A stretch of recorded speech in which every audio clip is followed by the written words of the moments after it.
Assalamualaikum warahmatullahi wabarakatuh. Perkenalkan, saya Desri Maulina Sari, SGZM EPID, merupakan dosen program studi S1 Gizi Fakultas Kesehatan Masyarakat Universitas Sriwijaya. Pada hari ini, izinkan saya menyampaikan pernyataan diri dosen dalam unjuk kerja Tridharma Perguruan Tinggi atau disingkat PDD UKT-PT. Mata kuliah yang akan saya sampaikan pada hari ini yaitu epidemiologi gizi. Mata kuliah ini memiliki beban 2 SKS teori untuk mahasiswa semester 6. Mata kuliah ini merupakan mata kuliah inti dari program studi gizi dengan deskripsi sebagai berikut.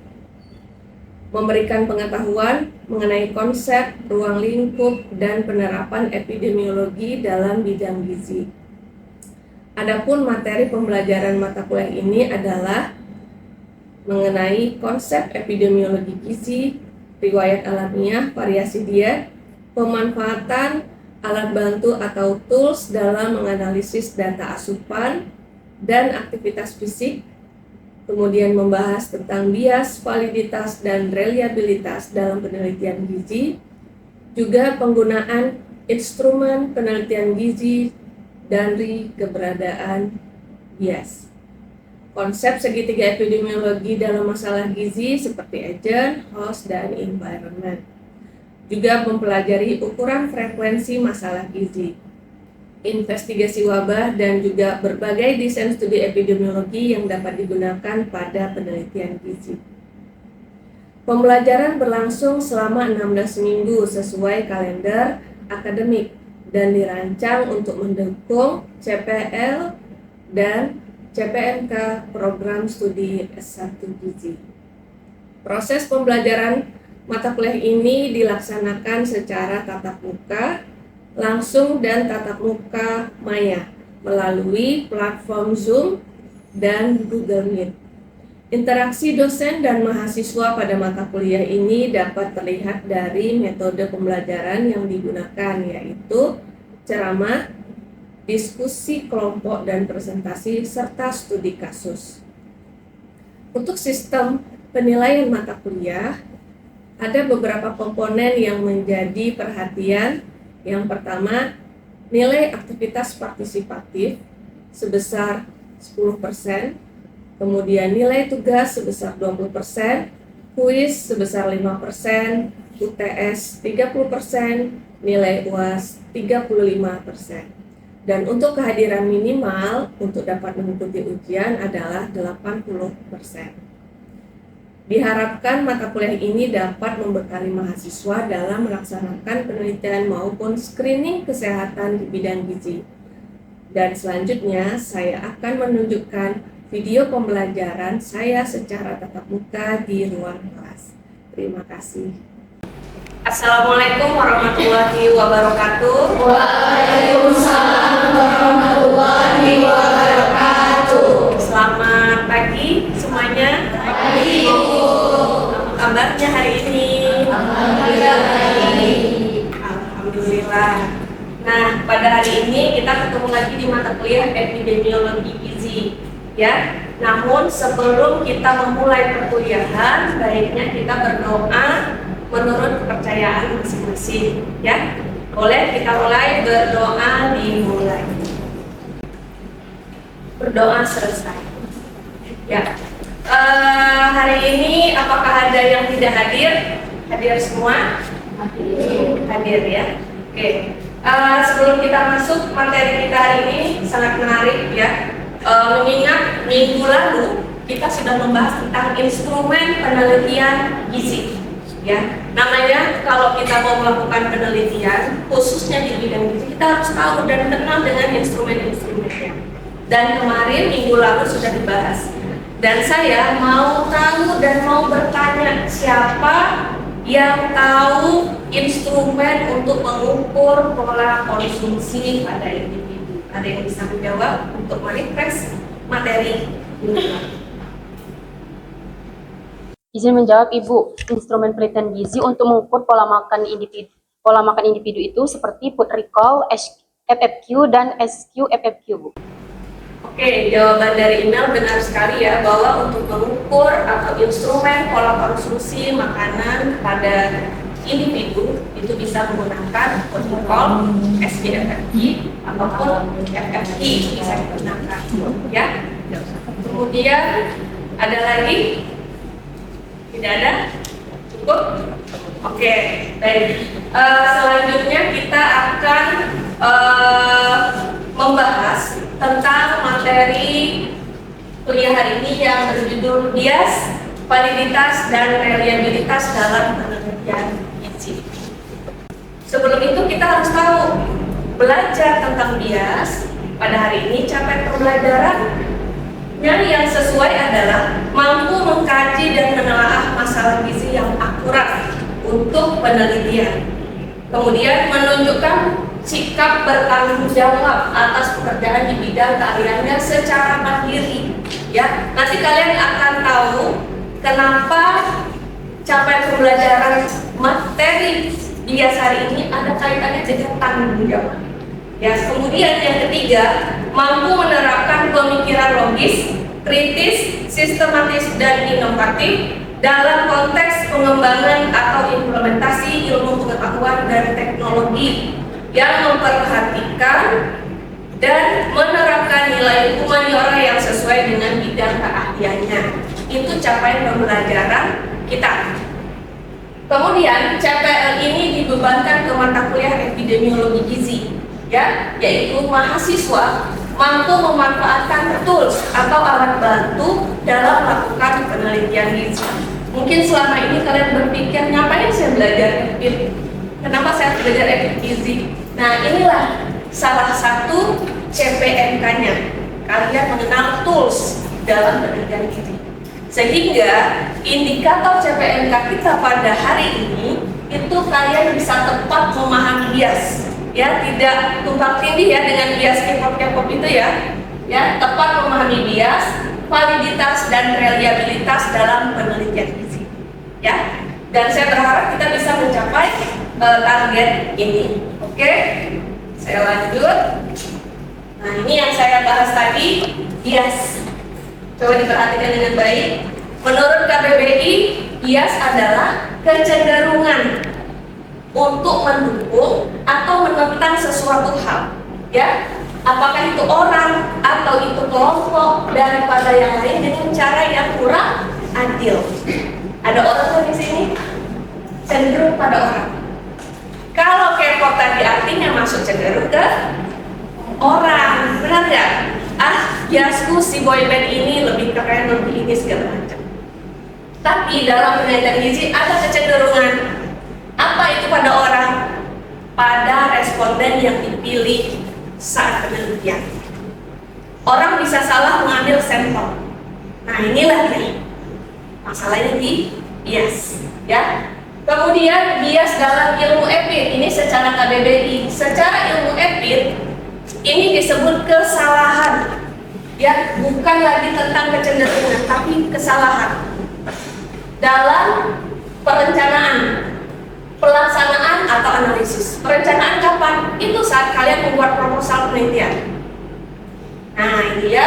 Jadi kesalahannya atau biasnya bisa mulai dari perencanaan, pelaksanaan. Pelaksanaan kapan? Saat kalian turun ke lapangan. Ya. Atau analisis. Kapan kesalahan itu terjadi? Ngolah data. Salah ngasih coding. Ya. Salah pakai uji statistik. Ya. Sering kalian lihat kakak tingkat mengeluh, ibunya suruh uji pakai statistik A, tapi yang ahli, dosen yang ahli statistik mengatakan bukan itu ujinya, ya. Nah, maka kesalahan atau bias ini bisa terjadi di semua tahapan, perencanaan, pelaksanaan, sampai analisis, ya, sehingga menghasilkan kesimpulan yang tidak akurat atau tidak valid. Nah, oke, sampai di sini bisa dipahami? Oke, kita lanjut. Kenapa sih Bu kita belajar bias? Ya, tadi seperti di awal ya sudah saya kasih clue bahwa kita itu mau mengurangi kesalahan. Ya, dengan kita tahu bias, kita mengurangi kesalahan ya, membuat strategi dalam penelitian ya. Kemudian kita bisa menghasilkan penelitian yang akurat, penelitian itu benar, sehingga ketika kita mau publikasi, skripsi kita tercetak, jurnal kita siap publish, itu udah valid, kita udah bangga mau publish, karena benar. Coba kalau nggak benar, salah ngambil sampel, salah analisis data, ujuk-ujuk mau publikasi, malu kita, karena nggak akurat. Ya, makanya kita perlu tahu bias supaya mengurangi kesalahan dan biar lebih akurat, sehingga tercapai integritas ilmiah suatu penelitian. Jadi peneliti itu berintegritas atau tidak, bagaimana dia mengelola bias, mulai dari perencanaan sampai analisis. Ya, kalau Anda meneliti, mempublikasi artikelnya dan banyak kesalahan di mana-mana, maka integritas ilmiahnya dipertanyakan. Ya, makanya dari sekarang perlu dipelajari, ya, masih S1 gitu ya, belajar epidemiologi gizi, maka ilmu ini sangat penting. Oke, sampai di sini bisa dipahami? Nah, oke, kita lanjut. Nah, bias itu tidak hanya satu, ada banyak bias. Secara umum ada 3. Ada bias seleksi, ada bias informasi, dan bias confounding. Ya, pernah dengar gak ini? Kalau kata bias masih pernah dengar ya? Masih pernah, tapi kalau sudah dibagi ini baru. Ya, oke. Saya jelaskan bias seleksi. Apa sih Bu bias seleksi? Tadi saya sudah sempat menyampaikan. Terjadi ketika memilih partisipan, memilih responden, ya, itu tidak mewakili keseluruhan populasi. Ya, jadi bias seleksi artinya salah menyeleksi sampel. Ya, kemudian yang kedua nanti akan saya kasih contoh ya nanti di slide berikutnya. Bias informasi. Bias informasi ini akibat salah dalam mengukur atau mendapatkan informasi dari responden ataupun kalian sebagai peneliti salah bertanya sehingga informasi yang sampai salah. Jadi sebagai peneliti pun kita juga harus benar menyusun kalimat bertanyanya. Ya, seperti itu. Dan yang tidak kalah penting yang ketiga adalah bias confounding. Ini terjadi ketika ada faktor atau variabel lain kalian tidak kendalikan atau kalian tidak libatkan, ya, karena dia akan mempengaruhi variabel independen dan dependen. Ya, itu seperti itu. Misalnya kalian mau melakukan penelitian hubungan antara usia dengan kanker paru. Nih, ya, misalnya kan variabel penelitian ada banyak ya, memasukkan faktor usia, jenis kelamin, makan dan lain sebagainya. Jadi ketika kalian melakukan penelitian dengan judul hubungan usia dan kanker paru, hasilnya menunjukkan bahwa kanker paru itu banyak terjadi pada laki-laki. Maksudnya itu jenis kelamin ya, usia pada usia tua. Ya, seperti itu, gitu kan? Nah, kalian tidak mengontrol faktor lain. Apa sih yang menyebabkan kanker paru? Apakah usia? Apakah serta-merta metabolisme itu berubah? Fisiologi kita berubah? Maka confounding yang harus dimasukkan adalah kebiasaan merokok sebagai confounding. Dia harus dikontrol, dikendalikan. Caranya libatkan dalam penelitian, diukur, diteliti, sehingga hubungan antara usia dan kanker paru itu jelas. Apakah memang dia diperkuat oleh kebiasaan merokok atau dia dibuat lemah hubungannya? Karena confounding sifatnya bisa meningkatkan atau menurunkan hubungan antara dua variabel. Cara mengurangi bias. Nah, kalau kita tahu ada bias di mana-mana, Bu, terus gimana Bu caranya saya bisa mengurangi bias? Karena biasnya terlalu banyak, gitu ya. Nah, gunakan instrumen yang sesuai dengan tujuan penelitian. Tadi di awal sudah saya bahas ya. Tujuan penelitian kalian apa? dan lakukan uji validitas. Apalagi kalau kalian baru meramu, itu instrumennya baru, kuesionernya baru. Ya, uji validitas. Ya. Kemudian yang kedua, desain kriterianya yang tepat. Jadi nggak melulu kalau ditanya desain kriteria apa, tidak selalu cross-seksional, ada banyak desain. Ya, ada kohort, ada case control, ya, ada banyak. Ada nanti kalau kalian belajar, nanti lanjut kalian studi S2, ada nested case control lagi. Nah, ada lagi nih turunan-turunannya atau beranak-pinak gitu ya, nama desainnya tuh nggak hanya itu gitu. Ya. Kemudian, nah itu nanti akan dibahas di pertemuan setelah UTS bersama Bu Bri, ya. Nanti saya. Yang ketiga, sampelnya harus representatif. Nah ini sampelnya representatif, harus mewakili tadi, tidak ada kecenderungan, oh saya mau pilih yang ini aja, dia perempuan, atau saya mau pilih anak sekolah aja deh Bu, saya nggak mau pilih lansia, saya nggak mau pilih dewasa, saya nggak mau pilih. Ya, ada kecenderungan yang membuat sampel tidak representatif. Berarti solusinya harus representatif. Kemudian latih cara bagaimana mengumpulkan data. Nah ini ya, kadang-kadang tuh mahasiswa yang skripsi sebelumnya kalau mengatakan cara mengumpulkan data yang diisi instrumen, padahal namanya cara yang menjelaskan bagaimana step-stepnya. Seperti ketika membuat atau kita ketemu buku resep masakan, ada alat, ada bahan, ada cara. Dijelaskan nggak? Masukkan, potong, cuci. Nah itu namanya cara. Begitu juga dengan penelitian. Kalau kita mau mengumpulkan data pola konsumsi makan, caranya bagaimana? Berarti bisa melakukan wawancara. Ya, kalau misalnya metodenya pakai food recall misalnya, ya, atau misalkan food weighing, ya, ada dia wawancara, ada dia melakukan penimbangan. Maka sesuaikan apa metodenya dan latih cara mengumpulkan data. Ya, itu bisa mengurangi bias. Dan yang terakhir, lakukan analisis statistik dengan tepat. Pilih ujinya yang tepat, codingnya benar, ya. Nah, maka akan menghasilkan penelitian yang biasnya sangat minim. Bukan berarti penelitian itu nggak ada bias ya, tapi bisa kita perkecil, ya, biasnya. Kalau kita benar-benar memperhatikan poin-poin seperti ini. Sampai di sini bisa dipahami tentang Oke. Kita lanjut tentang validitas dan reliabilitas. Ya, validitas reliabilitas ini hubungannya tadi ya dengan instrumen ya. Bagaimana kalau kita punya instrumen ini bisa mengukur apa yang ingin kita ukur ya, itu. Nah, jadi validitas ini alat ukurnya ya. Jadi kita harus mengukur yang benar. Kalau reliabilitas menghasilkan nilai yang sama. Ya, nilainya sama, kita ukur berulang kali dia tidak akan melenceng jauh berbeda. Misal mengukur tekanan darah, mengukur pada orang dewasa normal nih, ini orang dewasa normal, belum ada diagnosa penyakit apapun gitu, PTM atau apa.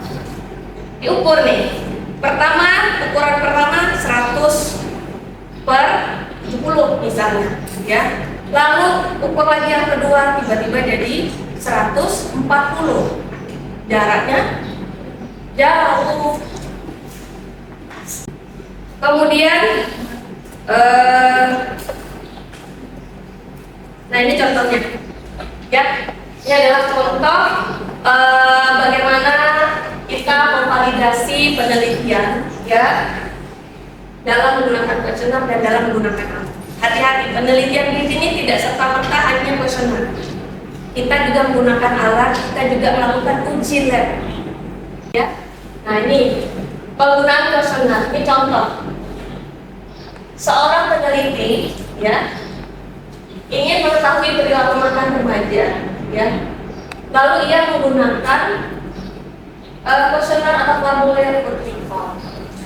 Untuk mengukur perilaku makan remaja menjadi valid jika menggunakan kuesioner perilaku makan anak. Apalagi kalau misalnya ini remaja masih bisa pakai ini. Ini yang saya bilang instrumen tentang makan itu bukan tentang vertikal. Gangguan perilaku makan, ya, perilaku makan saja, tapi nanti ada tahap perkembangannya. Maka kalau mau valid gunakan sesuai dengan tujuan. Lihat sasarannya remaja yang mau dilihat perilaku makan. Carilah perilaku makan pada anak. Kalau sudah ada perkembangan terbaru, karena kuesioner ini selalu update, ya, akan ada yang mungkin untuk diukur pada anak, diukur pada lansia, pada remaja, maka kita harus cari yang terupdate. Kemudian contoh validitas dalam penggunaan alat, ya. Seorang mahasiswa ingin melakukan penelitian mengenai status kekurangan energi kronis pada wanita usia subur. Ia menggunakan hand dynamometer. Apakah itu untuk mengukur KNK? Ya. Nah, dia akan lebih valid kalau menggunakan misalnya ini kita bilang. Jadi kita harus tahu kita ini variabelnya apa yang mau dilihat, maka instrumennya harus benar. Kalau nggak benar, hasilnya salah, sampai ke belakang salah, pembahasannya jadi salah. Karena buat apa dibahas kalau hasilnya ternyata salah dari instrumen yang salah. Oke? Mungkin ini agak-agak rumit ya, kuesioner, alat, segala macam gitu. Tapi nanti kalau kalian banyak membaca jurnal, kalian akan tahu bahwa penelitian gizi ini sangat luas. Instrumen bukan hanya kuesioner, bisa menggunakan alat, bisa video. Oke, dari penjelasan ini, contoh ini, apakah ada yang kurang dipahami atau ada yang ingin ditanyakan? Boleh? Ya, silakan. Ibu izin bertanya, Ya, silakan. mengapa kuesioner recall itu tidak bisa digunakan untuk mengetahui perilaku makan? Alasannya kenapa? Oke, kuesioner recall kenapa tidak bisa atau kurang valid atau mungkin tidak valid untuk mengukur perilaku makan? Kita harus ingat, perilaku makan artinya ini adalah sebuah perilaku, bukan lagi tentang pola makan. Kalau pola makan kita masih bisa pakai pola, tapi kalau sudah perilaku makan, artinya ini ada menganalisis perilakunya. Apa yang dia makan, kapan dia makan, apa yang dia yakini tentang makanan tersebut, nah itu masuk dalam skop perilaku makan. Maka food recall tidak bisa memfasilitasi tujuannya untuk perilaku makan. Ya, misal contoh, kapan seseorang misalnya konsumsi makanan manis atau minuman manis, bukan hanya sekedar kita lihat berapa banyak, ya jumlahnya, jenisnya apa. Tapi kita juga tahu misalnya dia konsumsi makanan manis misalnya saat stres. Banyak yang seperti itu saat stres konsumsi minuman manis, makanan manis, ya, atau kita kenal dengan sugar craving, ya. Lagi-lagi kondisi tertekan, kita maunya makannya manis, minuman manis. Makanya perilaku makan itu memfasilitasi pertanyaan tentang atau variabel tentang perilaku makan.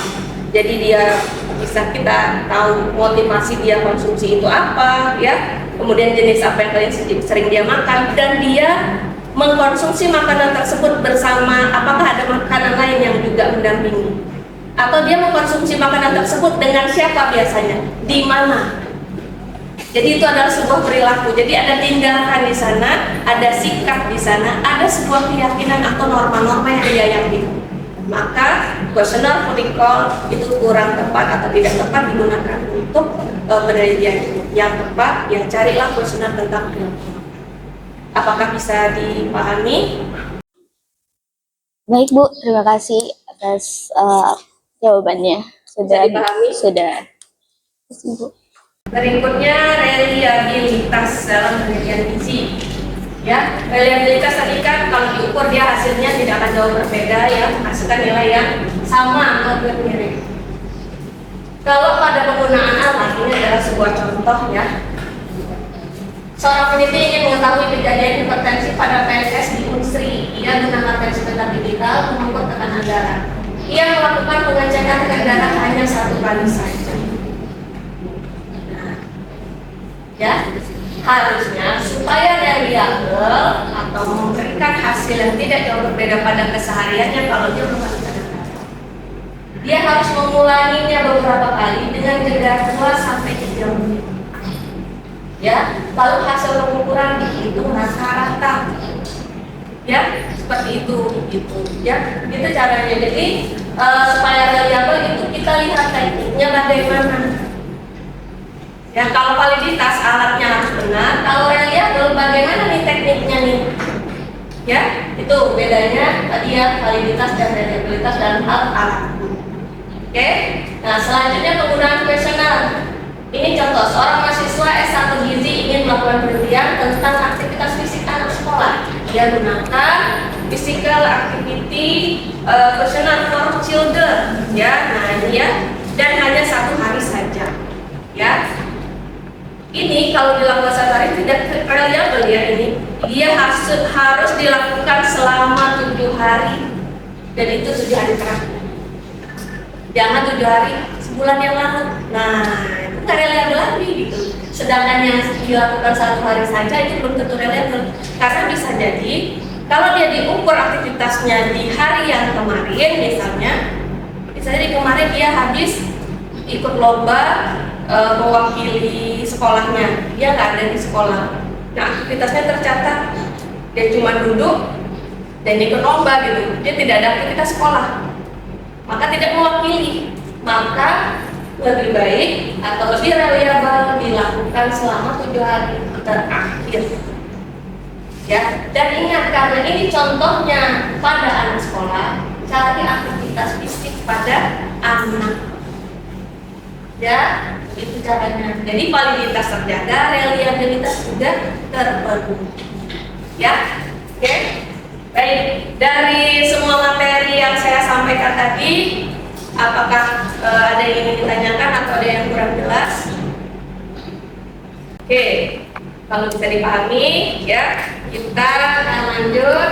Oh ya, ini adalah sumber referensi. Kalau misalnya kalian mau belajar tentang bagaimana mengendalikan bias, instrumennya bagaimana, ya bisa menggunakan referensi ini, ya. Dan selanjutnya untuk menambah pemahaman, ya ada tugas kelompok, yaitu kalian buatlah kelompok yang isinya 4-5 orang, ya. Kalian cari instrumen penelitian yang sudah populer di banyak negara dan berkaitan dengan konsumsi makanan atau aktivitas fisik. Ya, lakukan analisisnya, apakah ditemukan potensi bias dalam penelitian tersebut, kemudian bagaimana peneliti atau aktor itu mengurangi bias atau mengendalikan bias pada penelitian. Biasanya di dalam jurnal itu ditulis, ya seperti itu. Oke, silakan membentuk kelompok 4-5. Oke, bagaimana? Sudah selesai diskusi kelompoknya? Oke, saya mau tanya siapa yang mau menyampaikan hasil diskusi kelompoknya. Ya, silakan. Oke, izin menyampaikan hasil kesimpulan ini. Jadi dari kelompok kami menunjukkan bahwa dari jurnal yang berjudul hubungan pola makan dengan status gizi pada anak sekolah dasar diketahui bahwa terdapat potensi bias informasi pada penelitian tersebut.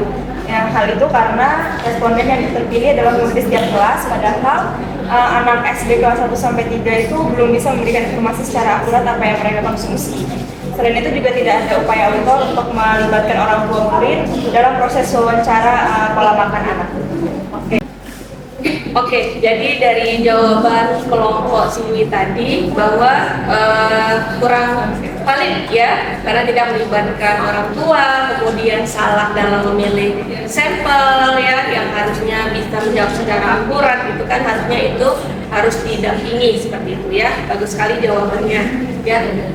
Yang lain sama ya, sama. Ya, punya ini alasan yang sama bahwa kita harus menjaga validitas dan reliabilitas penelitian, baik itu kuesioner maupun penggunaan alat.